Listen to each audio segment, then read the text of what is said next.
like to call the August 12th, 2019 board meeting of the North County Public Schools to order. And I will recognize Mr. Nick Harvey. Thank you, Mr. Chairman. Let us pray.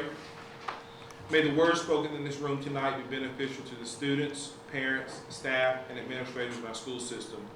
And may we be led by the guiding principle to always base our decisions on the best interests of our young people. Amen. Amen. Thank you.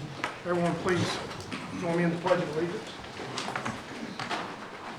I pledge allegiance to the flag of the United States of America and to the republic for which it stands, one nation, under God, indivisible, with liberty and justice for all.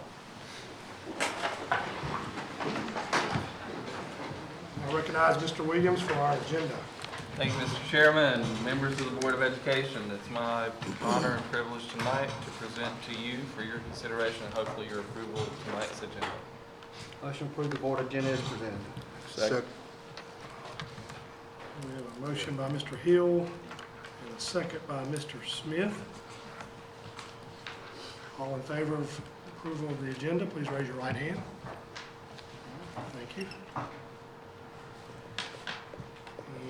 And quickly, for board chair comments, I'd like to welcome past chair, Judge John Sargent. Thank you for being here tonight. I saw John come in. I thought he might be coming in for Mr. Bogan's spot. I don't think that's legal, so we'll let him sit in the audience. And thank you, Mr. Harris, Commissioner Harris, for being here as well. Yes, sir. First, I'd like to thank the Texas Rangers, the Down East Wood Ducks, and the staff at Granger Stadium for allowing us to have our convocation there this morning for hosting the event. The stadium, as always, was beautiful. What a wonderful venue to have that. So I would certainly like to thank them. And also, I'd like to thank our leadership team and all of the staff of the North County Public Schools for making the board feel welcome this morning and for making us feel like a part of this team. So thank you very much. Number two, Mr. Nick Harvey. There are several board members, some county commissioners, and a sheriff that would like to talk to you after the meeting about seating arrangements for next year. I put an exclamation on sheriff. Duly noted. Yes, sir. It was warm, but I know you went out there Friday and got everybody where they're supposed to be, seating arrangements, so thank you. That's already been taken care of, right? I've already heard mention that things will be handled for next year. It was warm, and for everyone out there, thank you for being there. And like I said, it was an enjoyable event. And thank goodness it was a fairly short event. Very nice. And also thanks to the leadership team and staff that was down at the Trinity Center for our board retreat and an LCPS retreat a couple weeks ago. I thoroughly enjoyed it, as well as the other board members that were in attendance. I believe they did as well. I saw where we have been. I saw or see where we are, and I also got to see where we're headed. And I like it. I like where we're headed. I like where we are, but I like where we're headed. And so I look forward to more retreats in the future being included. And once again, thank you very much, and thank you for allowing this board to participate and making us feel welcome and a part of the team. And that's it for me. Thank you, Mr. Chairman. I also want to welcome past chair, Judge Sargent, to the room. Thank you for being here. As they said, we don't know if there's an official subbing process, but if so, we can move you right through that. But thank you for being here. It is good to see you. So thank you for your support. I want to begin with sad news and sending forth our thoughts for the family of Mr. Grady Bethel, who passed away, just one of the greatest legends of education in Lenore County. a larger-than-life figure, and anybody who knew Mr. Bethel, he was always in a good mood, always had a kind word, an encouraging word, a joke, perhaps. He liked to joke and to play around, but he was very serious about success and excellence, and you saw that in his family and his wife. Mr. Bethel lived more than 90 years and was serving. For instance, I was just talking with a board member before we started this meeting. He pledged his fraternity just over almost 71 years ago. A life of service, a life well lived, a good model, an exemplary educator, and an exemplary human being that we would all do well to be like. So, to his family, to Ms. Ruby Bethel, one of our cherished retired teachers, someone I've had the pleasure to work with over the years, who is, by the way, still subbing for us, and said she was eager to get started week after next in subbing. So we love her and we love the family. So on behalf of the Board of Education and Lenore County Public Schools administrative team and teaching staff, we say to the Bethel family, you have our sincerest sympathy and thoughts during this time of loss. Transitioning to happier news, today has been a great day, opening day for staff members for LCPS, and we brought back our big convocation event. It was somewhat of an opening day pep rally for education in general and for our children in specific. It was a great day, great event. We featured some of our administrators, but our keynote speaker was North Carolina's Teacher of the Year, Mr. Freebird McKinney. He did an outstanding job. My favorite part was that he focused on building relationships with young people and just how monumental those relationships can be in terms of helping children to realize their full potential and believing in every child, every day, in every way possible, and leaving no stone unturned. And he urged those in attendance, our teachers and other staff members, to be those heroes for children, to be the larger-than-life figures to whom they look up and respect. And he said love every day. So we certainly appreciate his message. We appreciate all the team members. We've had a flood of positive comments today about the event. We're still going to go out to the schools as we've been doing for the last few years and talking about data and with the presentations and very data-rich presentations and all that. But we wanted this to be a large gathering, an opportunity to fellowship, to talk about our strategic goals. Mr. King mentioned earlier the strategic goals developed at the administrative retreat at Trinity Center for administrators during the summer, followed closely by the Connected this year retreat of the Board of Education, also at Trinity Center, and the affirming of those goals and the revising of those goals. And those will be taken back to the schools, and the school improvement teams will have a chance to vote on those goals, reach consensus on those, change and modify as needed the actual action steps, and then those will be presented the first week of September in our NC STAR presentations, to which we'll invite board members as well. So that strategic process pleases me very much, and that continuous growth model with ongoing review and revision as necessary. And that's what we're seeing this week. We saw it in the general kickoff today. Tomorrow morning at 8 o'clock at Kinston High School, we'll kick off a week of professional development. We have 4 nationally known and recognized educational leaders coming in to work with our staff members this year. And that's what we've devoted the first week to. So our teachers will be engaged in classes this week, and it won't be the one-off event like many counties do and like we've always done on a work day here and there throughout the year, but instead front-loading that and going deeper and wider with it and really seeking to have some meaningful training at the beginning so that we can use it during the year. It's a novel concept for us. Many people have used this with great success, so we're trying that in conjunction with our new calendar, but we're very pleased with it. Our teachers are excited. I think our administrative team, and I've heard some of the board members comment on the positive energy that they saw and felt today in Granger Stadium. So it's a great event for us. We've got some good news coverage. Thank you to Mr. Holmes. Media coverage, television stations and print media there, and online forums as well. So we appreciate them, some of whom are here tonight. So it's a great event between 1,100 and 1,200 people there at Granger Stadium cheering on this school system and the young people that we are so richly blessed to serve. So we thank all for that.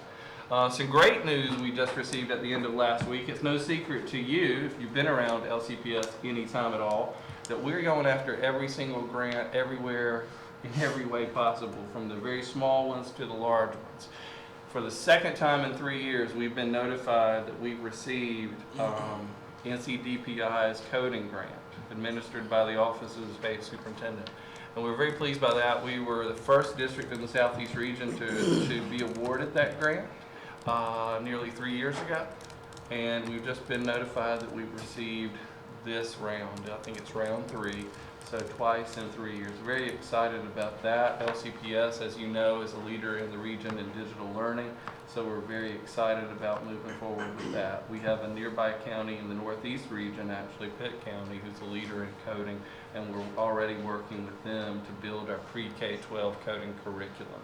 So you know we already have coding in middle school and high school, and this will help us move it to the next levels of elementary and pre-K. So we're very, very excited about that. Congratulations to the grant writing team, to Miss Amy Jones, to Dr. Amelia McLeod, to Miss Frances Herring, and to anyone else. Doc, did I miss anyone in that? Melissa. And Melissa Lynch, the whole grant writing team. Very proud of you all. Great job.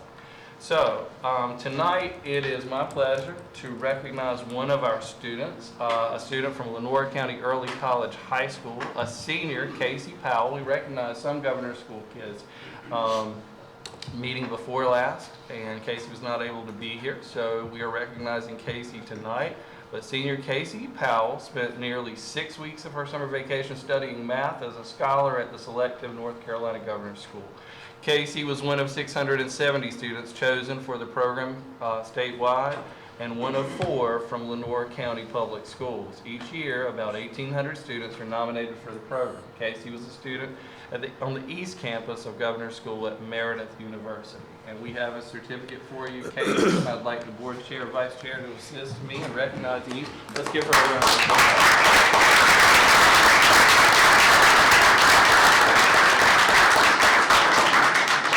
Our principal, Ms. Eaton, is here tonight as well.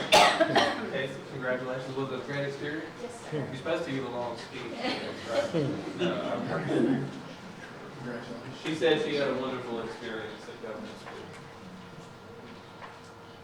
Actually, one, two, 1, 2, 3. One more. 1, 2, 3. Thanks.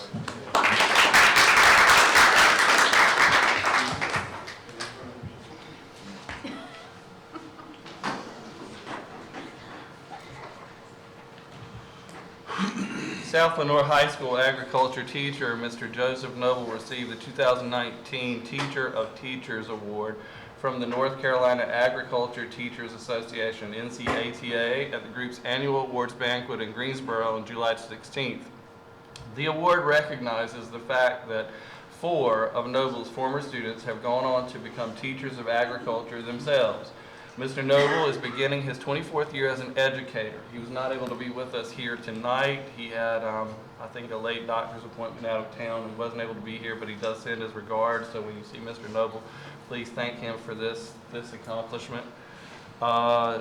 Pink Hill Elementary School has been awarded another grant, and I have to pause here and say Ms. Hardy is here tonight.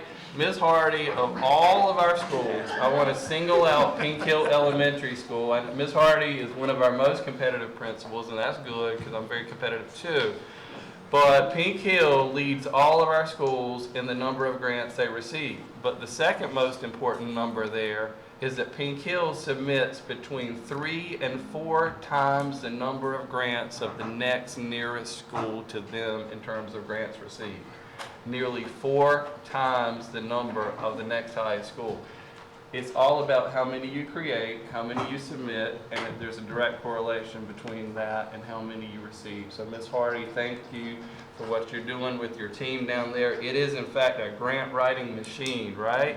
They have funded greenhouses, aquaculture programs. I believe she has chickens on site, bees just off the edge of the campus, and raised bed gardens and all And the school system has $0 in any of that. That's all from grant dollars that the teachers have created. So we certainly commend you and your team.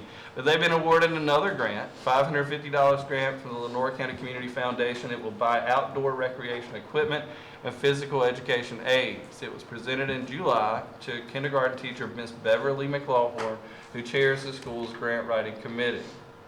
So congratulations to the Pink Hill team. Lenore County Public Schools has recently won our second NCDPI coding grant, mobile app development grant in the amount of $17,778. I mentioned that earlier, but I want to point out that even though the amount might seem low compared to some of the other grants that we get, this is a very prestigious award, and it's directly from DPI with their endorsement. We are using the Apple coding curriculum that's provided to us through our contract with Apple already. A lot of districts trying to implement coding are going out on the open market and purchasing this, and it's a significant cost to them. But we're using the Apple open source for us coding curriculum. Very pleased with that. So, at this time, that concludes my comments, Mr. Chairman. Thank you. Thank you. Any public comments? Okay, all right, we'll move on to the presentation portion of our agenda, and we will hear the Lenore County Public Schools Administrative Retreat 2019 from Mrs. Herring. Good evening, everyone. We had a very productive retreat this year. The 2019 Administrators Retreat for Lenore County Public Schools was held at Trinity Center in Salter Path, North Carolina, July 23rd through the 25th. Our objective every year is to create a collaborative bond between our school and district administrators while determining what is and what is not working for our students. Of course, this is our annual group photo. LCPS, this year's theme for LCPS is leveling up.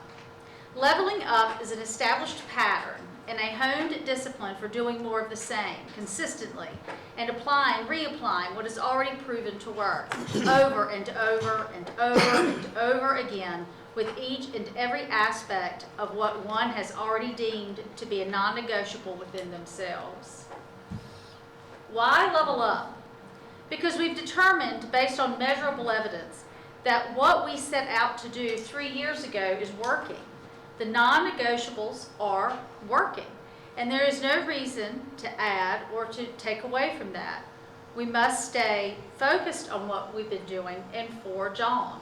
Our schools are meeting or exceeding growth across the grade spans. We have an increased graduation rate, a decreased dropout rate, significant decrease in out-of-school suspensions, and our study of poverty and its effects on teaching and learning have certainly been an underscore to all of this success. So we don't want to change what is proving to be successful. Growth and improvement can only occur with intentional planning and follow-through. We assess where we are now, where do we want to be, and how will we get there. Every year, we use our retreats to do this very thing. As we progressed through the process of how we need to level up, we took an in-depth look at our district goals. From the district goals grew our 4 overarching big ideas that guide our district's strategic plan: accountability, instructional excellence and alignment, equity and access, and professional capacity. The work we do is centered around school improvement.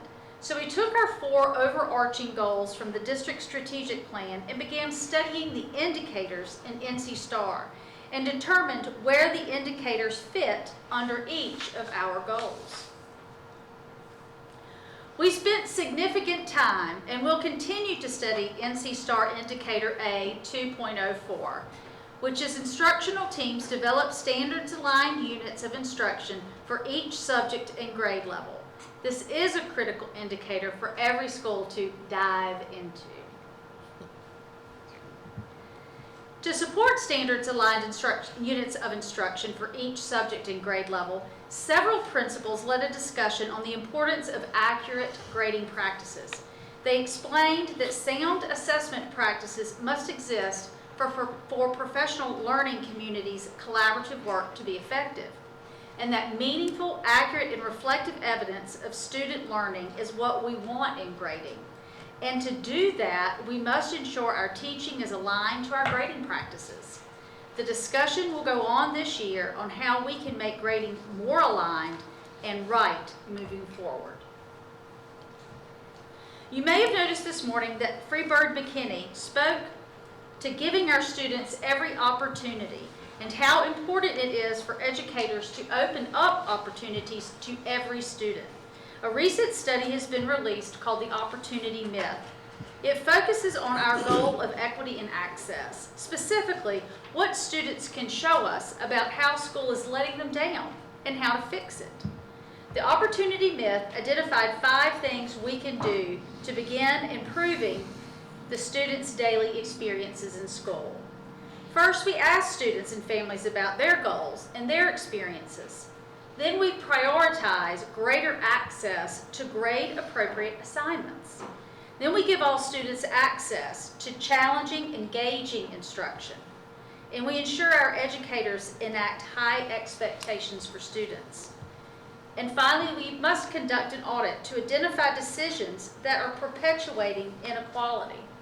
I would like to mention that most of our professional learning opportunities scheduled for this week are focused on these very topics. The Opportunity Myth found that students who started the school year substantially behind and received better than average assignments grew significantly and closed the achievement gap with their higher achieving peers by more than 7 months. And that picture was not staged, I promise. We spent the end of our time together putting all of it together: the Futures Protocol, grading and equity, systems and protocols, and the Opportunity Myth. We asked the question, how does our learning support the 4 elements of the strategic plan? And what strategies and goals can we pull from our work over the past 2 days that support that plan? We know that to move forward, we have to believe that we can do this. We have to believe that our students are capable. We spent time dissecting the difference between a growth mindset and a fixed mindset. And finally, towards the end of our time together, we shared wonderful resources that are available to us through DPI. The English and Language Arts Scoop, ELA Scoop, is a regular publication put out by the ELA team at DPI, and they want to level up too. They reinforce the Opportunity Myth as well. This is a sound resource that can be accessed and used in the schools today. Our retreat this year was impactful and busy. We want to thank the board for your constant and continued support of our work. We are excited about this coming school year and our efforts to level up. Thank you. Thank you. Any questions from Mrs. Herring?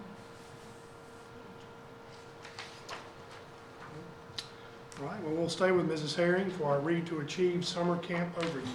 Thank you.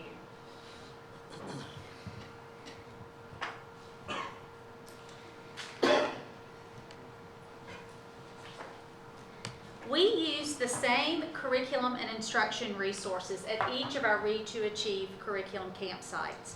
The core reading program is Fontes and Pinnell Leveled Literacy Intervention. This instruction is specific to each child's reading level at the end of the last school year. These are taught small groups. The whole group instruction is also Fontes and Pinnell interactive read-alouds. This whole group instruction exposes students to above grade level text. And the writing portion of the day is the Lucy Calkins writing units. And it is good to know that all these resources are used in our elementary classrooms all year long. The assessments given to first and second graders are very different from the assessments given to third graders. The first and second graders' assessments are completed one-on-one with the teacher. The third grade assessment is taken online. There are 5 different ways to, we say, get out of Read to Achieve. By the end of the 3rd grade, students will be able to accomplish one of the 5 pathways listed on the slide. The North Carolina beginning of grade test, we call it the BOG, the North Carolina end of grade test, the EOG, the M-Class TRC Level Q, which is an alternate assessment, and this will be transitioned out and we will move to iStation. The North Carolina Reading Portfolio, where they have a series of 12 priority standards and they have to successfully complete them. And then finally, the North Carolina Read to Achieve test, which is given to students. Northwest was one of our sites with 158 students enrolled, and they were served by 16 teachers. All students use the M-Class TRC one-on-one assessment at this site, passing with a level Q to find a gateway to get out of Read to Achieve. Southwood served the rest of the county with 131 students being served by 15 teachers. They had 1 student to pass the NC Read to Achieve test, and they had 23 students to use the M-Class TRC one-on-one assessment, passing with the level Q. Overall, our Read to Achieve camps were very successful. Of the 81 3rd graders that came to camp, 64 of them met a pathway, and 80 out of the 81 3rd graders made at least 3 reading levels of growth. Using this differentiated instruction as our core reading program, we are able to take the students where they were coming in and growing our struggling readers to close the achievement gap, bringing them closer to grade level competency. And that concludes my report on our Read to Achieve camps. Are there any questions?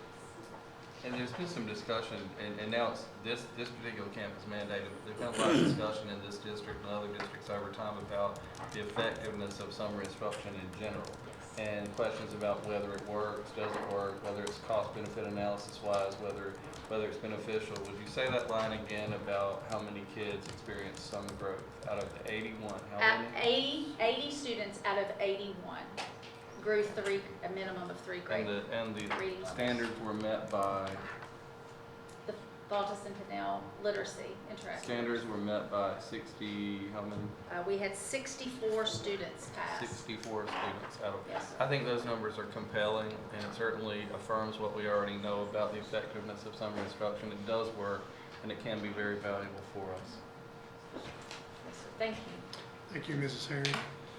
Our next item is beginning teacher orientation summary. Mrs. Heath and Mrs. Hazelgrove.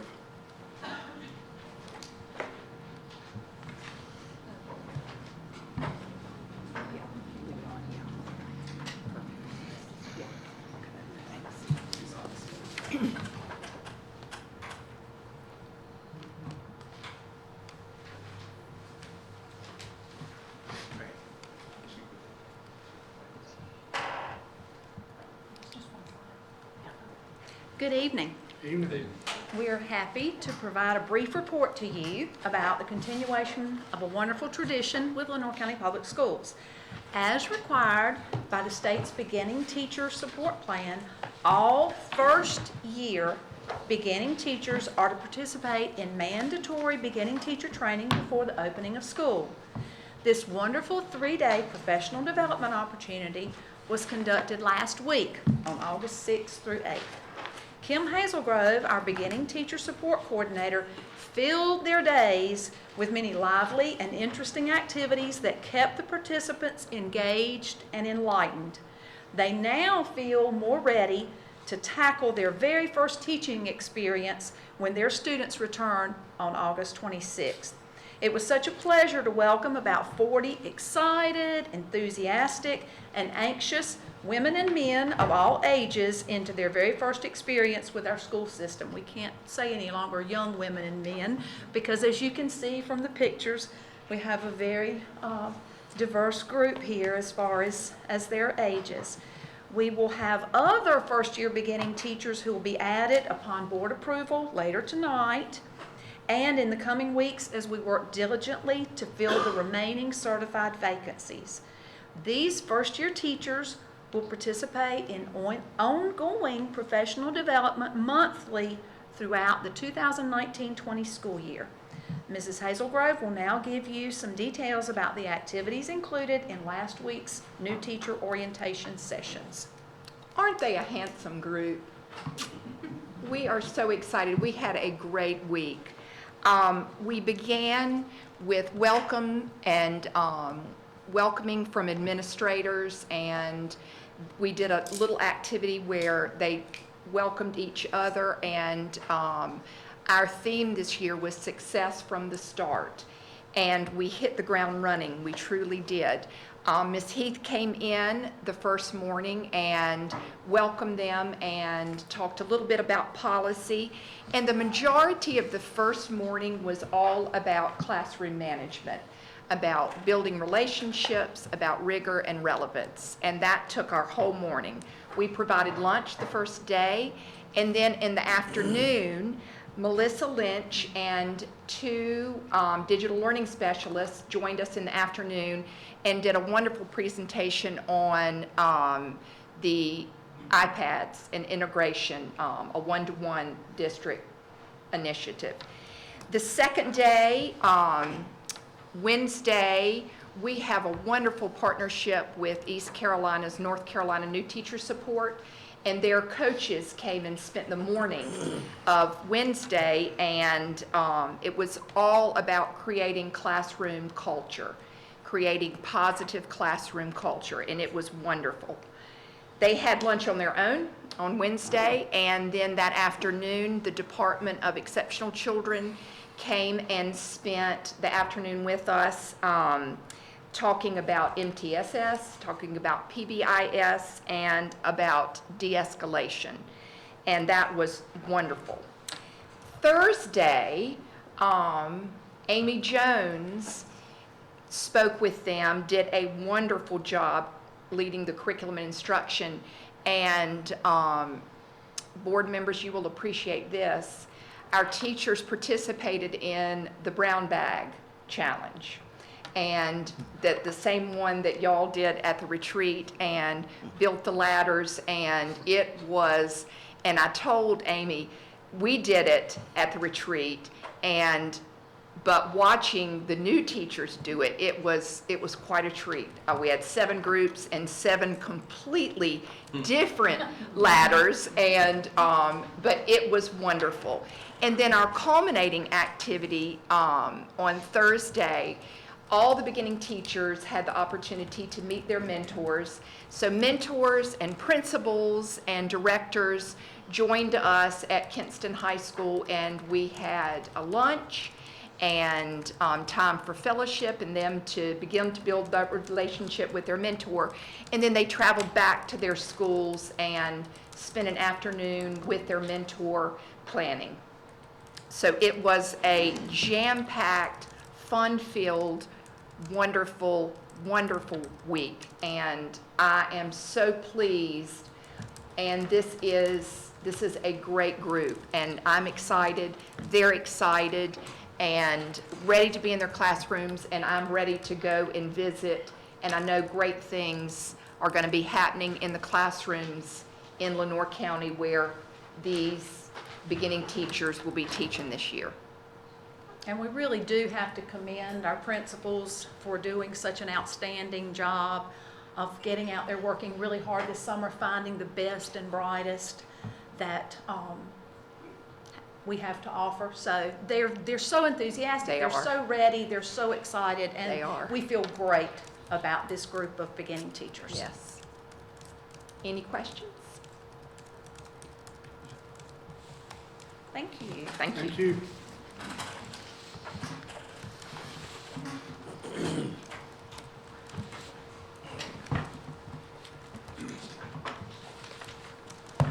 Now for our last presentation item, will be Mr. Adams with our financial report.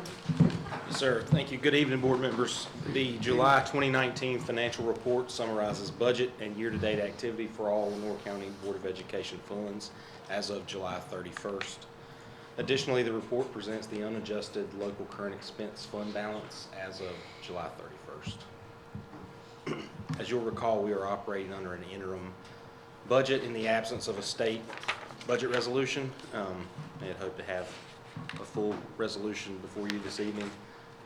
But in the absence of the state, we will remain under the interim resolution. So we need to urge them and Rhonda to get to work and get us a budget. Be good. Any questions on the report?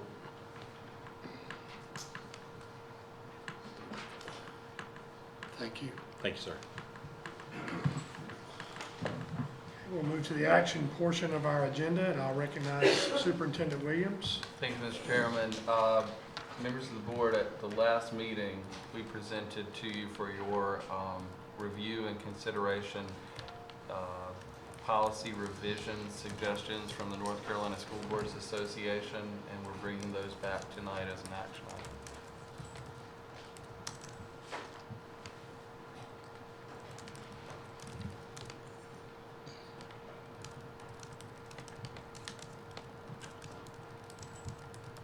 Any discussion or questions for Mr. Williams? Few as we've had in a while. Yes, just two of them tonight. I'll entertain a motion to accept the policy revisions as stated. Move to approve the policy revisions presented. I have a motion by Mr. Smith Second. and a second by Mr. Davis. All in favor, please raise your right hand. Thank you, gentlemen. Our next action item will be our exceptional children's contracts.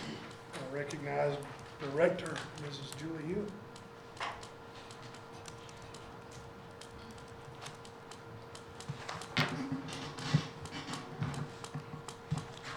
Good evening, everybody. Evening.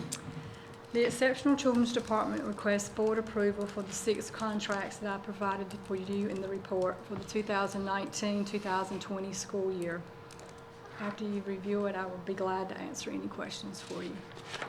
Ms. Hill, you might want to point out to the board the relationship with these contracts to prior contracts. All of them seem to be pretty much in line with what it has been in the past. I didn't see any major differences from previous contracts. And some of them we've had for a few years, and they don't really go up on their prices either. And they've done really well giving services to our children, so we haven't changed them. I did put up an ad for speech to try and get more speech therapists in, but I only got one or two people that applied. So they're very hard to get because, of course, the contracted people pay more than the school system does. So, and if you look at the psychological contracts at the bottom, I mean, we may not use that much, especially with MTSS, but at least we have that put there just in case that we need it.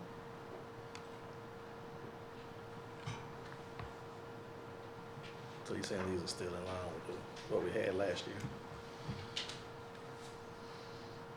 So for the last two, which you just mentioned, that amount of money is there, but we may not use that money. Last year, we didn't use all of it. We asked for the same amount. You know, it's hard to tell how many referrals we're going to have to come in, but we budgeted for that much just in case. Keep it close to the range, and you know, with some of the EC contracts, we have been back to you in the spring. Yes. In fact, this past spring, sorry, we didn't this spring. Right. Last spring, we came back to the EC department, they had more referrals than they had anticipated. We had to come back and do an amendment to the request, to the original request. Thank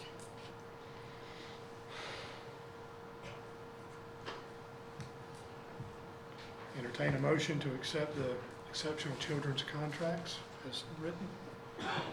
Motion to approve the exceptional children contract as presented. Motion by Mr. Hill. Do I have a second? Second. Second by Mr. Woods. All in favor, please raise your right hand. All right, thank you, gentlemen. Thank you. Thank you, Mrs. Hill. And our last item under action will be Mr. Harvey with our few surplus Thank you, items. Mr. Chairman. Tonight, the attached technology items are submitted for your approval to be deemed surplus. Any proceeds derived shall be returned to the technology department. Attach the items.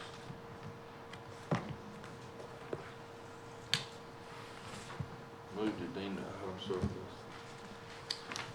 We have a motion by Mr. Davis Second. and a second by Mr. Hill. All in favor, please raise your right hand. Thank you, gentlemen. If you'll notice, board members, the median age of the items that we're surplusing is getting better. We don't have any ancient technology up there now. An iPad 2 now, some people would say is ancient, but it's much better than the 10, 15 plus year technology that you were seeing last year and year before, because we finally cleaned out our storehouses and warehouses and closets in schools of those things, and we're finally getting down to things we were using last year but can't use this year. True surplus items and not stored away for years items. Thank you. Mr. Williams, entertain a motion to go into closed session. I move that Lenore County Board of Education go into closed session under North Carolina General Statute 143-318.11 to prevent disclosure of confidential personnel files, to consult with the board's attorney in order to preserve the attorney-client privilege and to consider matters relating to initial employment of an individual employee. We have a motion by Mr. Hill. Do we have a second? Second. Second by Mr. Smith. All in favor of going into closed session, please raise your right hand. All right, thank you, gentlemen. Meeting back into open session. And we'll entertain a motion to accept our personnel report and addendum as written. Motion to approve the personnel report and addendum as presented. Second. Motion by Mr. Hill, second by Mr. Smith. All in favor, please raise your right hand. Thank you, gentlemen. Mr. Superintendent Williams. Absolutely. Thank you, Mr. Chairman. I have two new administrators here, new to Lenore County Public Schools. They both are veteran administrators from other places, but very pleased to have them with us tonight, joining the LCPS team, and I'd like to recognize them, and we'll ask each to stand and share a few words with us if you'd like. First, Mr. Richard Kerman is the new principal of Northeast Elementary School, and we're very excited about having him there. He is coming to us most recently from Washington County. He is a graduate of the Northeast Leadership Academy through North Carolina State University, and we feel that Washington County hates to lose him, but he's a resident of Pitt County, lives in Winterville, that's the Kinston side of Greenville, and we are very pleased to have him here. Mr. Kerman.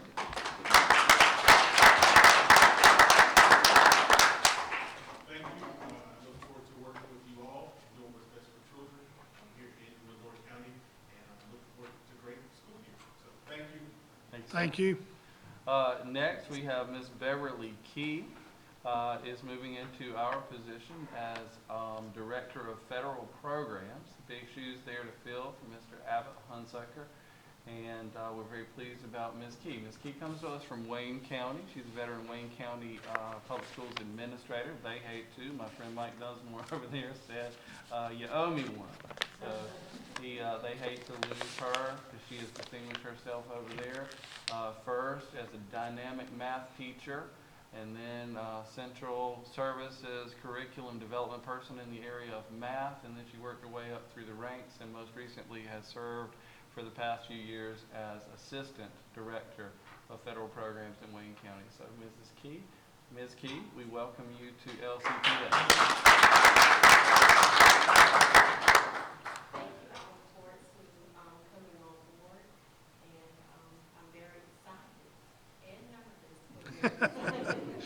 All right, well, thank you. Welcome. All right, thank you, Mr. Chairman. Thank you, Mr. Williams. I will entertain a motion to adjourn. Mr. Chairman, I move to adjourn. We have a motion by Mr. Anderson and a second by Mr. Woods. All in favor, please raise your right hand. Thank you, gentlemen. We're adjourned. Thank you.